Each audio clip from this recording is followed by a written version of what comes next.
How does a neighborhood potluck end with 4 people dead and 63 more fighting for their lives?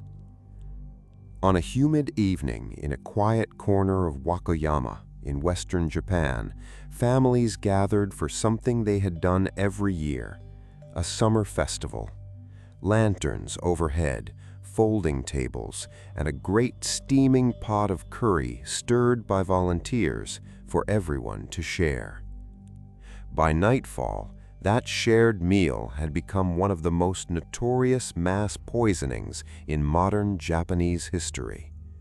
Someone had laced the pot with a lethal dose of poison, but no one saw it happen. There was no confession, and more than 25 years later, the question at the heart of this case is still burning. A woman was convicted. A woman was sentenced to die. But did the courts catch a killer? Or did they build a death sentence out of nothing but suspicion? This is the Wakayama curry case. To understand what happened, you have to picture the setting. Not a crime scene, a celebration. The Sonobe district of Wakayama City was an ordinary residential neighborhood. Modest houses, narrow streets, families who had known each other for years. In the summer of 1998, Japan was deep into a long economic slump, but neighborhoods like this still held tight to their small traditions. And the biggest of those was the Natsu Matsuri, the summer festival. On the afternoon of July 25th, residents set up in a communal open lot. Paper lanterns were strung between poles. A wooden festival tower stood at the center. And, as always, volunteers prepared food to feed the whole community. Among the dishes were large pots of curry rice simmering on portable burners, meant to be ladled out to anyone who came. Curry is comfort food in Japan, a dish for families, for children, for gatherings exactly like this one. It is about the most ordinary, trusting thing a community can share. And that is precisely what made what happened so chilling. Because at some point that afternoon, while the food sat waiting for the evening crowd, someone turned that dish of comfort into a weapon. There was a window that afternoon, a stretch of time when the curry was left partly unattended, cooling, waiting for the festival to begin. During that window, a massive quantity of poison was mixed into one of the pots. Investigators would later determine it was arsenic.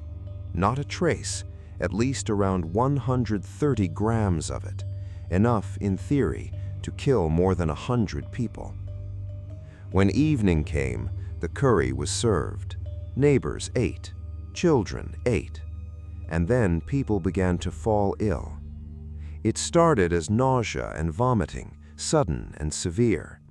At first, everyone assumed the obvious. It was summer. The food had been sitting out. This looked like ordinary food poisoning, the kind that ruins a party but passes in a day. It was not ordinary. Within hours, this had become a mass casualty emergency. 63 people were stricken with acute poisoning. 67 were hospitalized in all, and 4 of them did not survive. The dead were 2 pillars of the neighborhood itself. The president of the local residents association, a man of 64, and his vice president, a man of 53. The 2 of them had helped organize the very festival that killed them. The other 2 victims were children, a boy of 10, a girl of 16. Out of respect, we will not name them, and we will not dwell on their suffering. It is enough to say that a community lost its own at an event that was supposed to bring it joy. Only later, as doctors and investigators pieced it together, did the truth land. This was no accident of spoiled food. Someone had done it on purpose. And the hunt for that someone was about to consume the entire country. Suspicion, when it came, settled quickly on one person, a 40-something housewife and mother of 4 who lived right there in the neighborhood. There were reasons investigators looked her way. Her husband ran a pest extermination business, the kind that in that era worked with arsenic compounds. That meant the poison at the center of the case was something the household could plausibly get its hands on.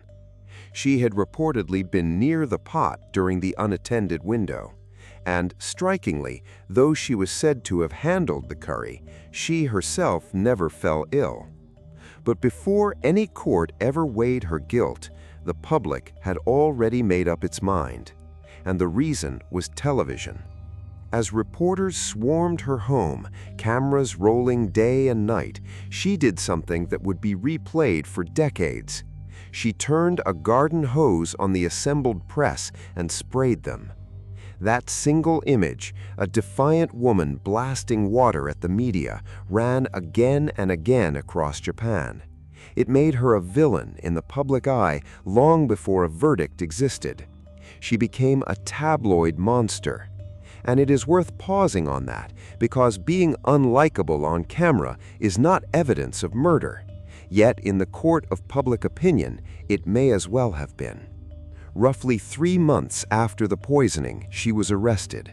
The charges were serious and stacked: murder, attempted murder, and separately, insurance fraud. Because as police dug into her past, they came to suspect a pattern. Before the festival deaths, she and her husband had already drawn scrutiny over insurance matters, and investigators alleged she had been involved in earlier poisoning incidents, sickening acquaintances in ways that could trigger insurance payouts. These were allegations she has always contested, and they were never the core of the Curry case. But in the public mind, they painted a portrait of a woman for whom poison was already a familiar tool. She pleaded not guilty, she gave no confession, and so her guilt would have to be proven another way. Here is the fact that defines everything about this case. The case against her was entirely circumstantial. Think about what that means. No one testified to seeing her drop poison into the pot. There was no confession, and remarkably, the court never established a clear motive. Police floated the idea that she was angry at neighbors for shunning her family, but that was never proven as a formal reason to commit mass murder. So what did the prosecution have? Essentially 4 threads. The first was opportunity. She was placed near the pot during the crucial window, and she alone was said to have been left with it. The second was access. Her husband's business meant arsenic was present in her home. The third was trace evidence. Investigators reported finding arsenic on items linked to her, and even in a strand of her hair, at a level they argued was abnormally high. The fourth was the one meant to seal it all: science. Investigators took the arsenic recovered from the scene and compared it to arsenic found at her home. Using an advanced facility, a synchrotron radiation lab called Spring 8, an expert studied the faint impurities riding along inside each sample. Every batch of arsenic carries a slightly different mix of these trace elements, like a chemical signature, and in theory, 2 samples from the same origin should share it. His conclusion was powerful. The arsenic from the festival and the arsenic from her home, he said, matched. To a public watching on the news, that sounded like certainty, a physical thread tying the accused directly to the poison in the food. On that foundation, the machinery of justice moved. In 2002, the Wakayama District Court found her guilty and sentenced her to death. In 2005, the Osaka High Court upheld it. And in 2009, the Supreme Court of Japan rejected her final appeal. The death sentence was now final. Her defense had argued the entire time that you should not send someone to the gallows on circumstantial evidence alone. The courts disagreed. As far as the law was concerned, the case was closed. But the science that closed it was about to be reopened. In 2013, a professor at Kyoto University went back to the original data, the very same arsenic analysis that had helped condemn her. His re-examination reached the opposite conclusion. Where the original expert had seen a match, he saw a mismatch. The arsenic from the festival and the arsenic from her home were not, he argued, the same material at all. They were different substances. He went further. He suggested the way the original results had been presented could make dissimilar samples look alike through choices in how the data was magnified and plotted. In other words, the strongest physical evidence in the case, the fingerprint that tied her to the crime, was being called not just wrong, but potentially misleading. And the arsenic fingerprint was not the only piece to come under fire. Her defenders have also challenged that abnormal hair arsenic reading, arguing the way it was measured cannot support the weight the court placed on it. And they have pointed to reports that cyanide compounds were detected in connection with the case. If accurate, that sits uneasily with a ruling that held only arsenic was used, and it raises a possibility the courts never embraced, that another hand could have been involved. Now, an honest account has to be careful here. This is a scientific dispute, not a settled fact. One expert says the samples matched, another says they did not. The courts have looked at these arguments again and again and have so far declined to overturn the conviction. Because she has never stopped fighting, since her sentence was finalized, she has petitioned for a retrial several times.